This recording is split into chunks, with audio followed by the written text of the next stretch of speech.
کرن ایک اور بڑا مسئلہ ہماری سوسائٹی کے اندر، جیسے کہ آج ٹیکنالوجی کا دور ہے، بڑی ساری چیزیں بڑی کوئک ہوتی ہیں، تو سوشل میڈیا جو ہے نا وہ بڑا انفلوئنس کرتا ہے ہماری جنریشن پہ، ہماری سوسائٹی کے اندر.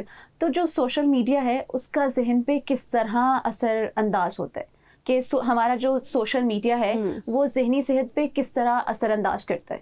اچھا، سوشل میڈیا پہ تو a lot of researches ہوئی ہیں، جو سائیکالوجی کی a lot of researches ہوئی ہیں سوشل میڈیا سے ریلیٹڈ، اور سب یہی کہتے ہیں کہ اثر انداز ہوتا ہے، افیکٹ بہت برا آتا ہے.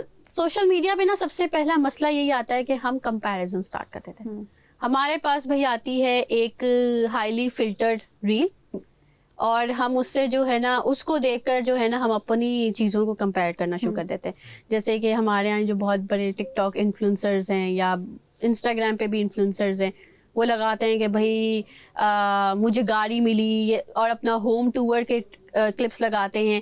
تو نارملی لوگوں کے گھر صاف ستھرے نہیں ہوتے تھے جتنا وہ دکھاتے ہیں، کیونکہ انہوں نے ظاہر سی بات ہے انہوں نے پہلے پلان کیا ہوتا ہے ہوم ٹور کرنا ہے، تو وہ پہلے سے سیٹنگ کر کے رکھتے ہیں. لیکن اب انہوں نے تو سیٹنگ کر کے دکھا دیا، بٹ وہ جو دیکھ رہا ہوتا ہے نا کنزیومر، تو وہ یہی سوچتا ہے کہ کاش میرے پاس ایسا گھر ہوتا، کاش میں جو ہے نا میں اتنا امیر ہوتا کہ میرے پاس اتنا گھر ہوتا، میری تو قسمت ہی خراب ہے، میرے ساتھ تو برا ہی ہوتا ہے، پتہ نہیں اللہ تعالیٰ نے مجھے غریب کیوں پیدا کر دیا. ایسے جو ہے نا سوچ آتی ہے. اب میں ریسنٹلی نا ٹک ٹاک پہ ویڈیو دیکھ رہی تھی، وہ ایک کسی پرسن کی ویڈیو تھی، وہ ایسے ڈانس کرتے کرتے انہوں نے بنائی ہوئی تھی. تو حالانکہ وہ پرسن جو ہے 40+ ایج کے تھے، لیکن ان کے کمنٹس میں لڑکیوں نے لکھا ہوا تھا کاش میرا ہسبینڈ ایسا ہوتا. So that's a bigger social media comparison کہ آپ اپنے ہسبینڈ کو اس پرسن سے کر رہے ہو جو کہ فلٹرڈ آپ کے سامنے آیا ہے، جو کہ آپ کو پتہ ہی نہیں ان ریئل لائف کیسا ہے. بالکل. اور ایک نہیں، یہ بہت ساری فیمیل سے لکھا ہوا تھا کہ کاش میرے ہسبینڈ ایسے ہوتے، میں تو میرڈ ہو کے بھی جو ہے نا مجھے آپ پہ کرش آ رہا ہے. مطلب اس طرح کے بھی کمنٹس آنے لگ جاتے. تو سوشل میڈیا کمپیریزن بہت بری چیز ہے.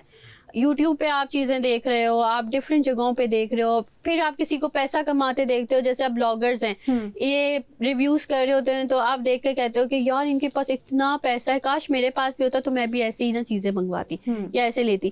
اب آپ کسی کے، اب آپ کو پتا ہے کہ آج کل سوشل میڈیا پہ فیک فالوورس لینا بھی بہت آسان کام ہو گیا. اب آپ کسی کے فالوورس دیکھ رہے ہو نا، ہو سکتا ہے وہ فیک فالوورس ہوں، لیکن آپ فالوورس دیکھ رہے ہو اور آپ کہہ رہے ہو کہ یار میں اتنی محنت کر رہی ہوں، مجھے نہیں مل رہے فالوورس، اس کے پاس کیسا آ گئے. بالکل. تو یہ جو ساری چیزیں نا، اب جب یہ کمپیریزن سٹارٹ ہوتا ہے نا، تو کمپیریزن کرتے ہوئے آپ ہمیشہ اگلے کو اپر لیول پہ رکھ لیتے ہو اور خود کو نیچے والے لیول پہ. تو جب آپ خود کو نیچے والے لیول پہ رکھو گے تو، اور اگلے کو اپر لیول پہ رکھو گے، تو لیولز کی تو امبیلنس ہو گیا، لیولز کا بیلنس تو خراب ہو گیا. اور دوسرا یہ کہ پھر آپ کو احساس کمتری ہونے لگ جاتی ہے، پھر آپ احساس کمتری میں چلے جاتے ہو، اور اگر احساس کمتری زیادہ بڑھ جاتی ہے پھر آپ اللہ سے نا امیدی کا شکار ہو جاتے ہو. اور وہ نا امیدی بڑھتے پھر اتنی بڑھ جاتی ہے کہ پھر جو ہے وہ ذہنی دباؤ، ذہنی مسائل جو ہے نا سٹارٹ ہو جاتے ہیں سائڈ بائی سائڈ. پھر انسان جو ہے وہ الٹی سیدھی حرکتیں کرنا شروع ہوتا ہے. آپ نے بہت سارے ایسے لوگ دیکھے ہوں گے جو ویوز لینے کے چکر میں بہت الٹی سیدھی حرکتیں کر رہے ہوتے ہیں، بہت اس طرح کی حرکتیں جو کہ ایب نارمل لگیں ہماری سوسائٹی میں، لیکن وہ کر رہے ہوتے ہیں، ان کو ویوز مل بھی رہے ہوتے ہیں. سو وہ پھر اس طرح کی حرکتیں کرنا شروع کر دیتے ہیں. یا کچھ لوگ ہیں جو اپنا جینڈر چینج کر دیتے ہیں کہ چلو ہم جینڈر چینج کر کے دیکھ لیتے ہیں کہ کیا چیزیں چلیں گی، کیا چیزیں ہوں گی. کچھ لوگ ہیں جو فیک ریلیشن شپ سامنے لے آتے ہیں کہ ہمارا ایسا سے ہے، تو کچھ اس طرح سے چیزیں لے آتے ہیں. لیکن وہ کیا کر رہے ہوتے ہیں؟ وہ ان شارٹ اوائڈنس کریٹ کر رہے ہوتے ہیں. کیوں؟ کیونکہ وہ اس طرح کے ماسک پہننا شروع کر دیتے ہیں جو جھوٹ کی بنیاد پر ہیں، جو کہ ایکچوئل ہے ہی نہیں. تو جب جھوٹ کی بنیاد پہ ماسک زیادہ پہننے لگ جاتے ہیں نا، پھر وہ ایونچولی اپنی خود کی ذاتی زندگی میں بھی ایسے ہو جاتے ہیں. پھر وہ ایونچولی اپنی خود کی ذاتی زندگی میں بھی نا اسی ماسک کے ساتھ خود کو دیکھ رہے ہوتے ہیں. تو وہ پھر ایونچولی آگے مسائل بڑھتے جاتے ہیں.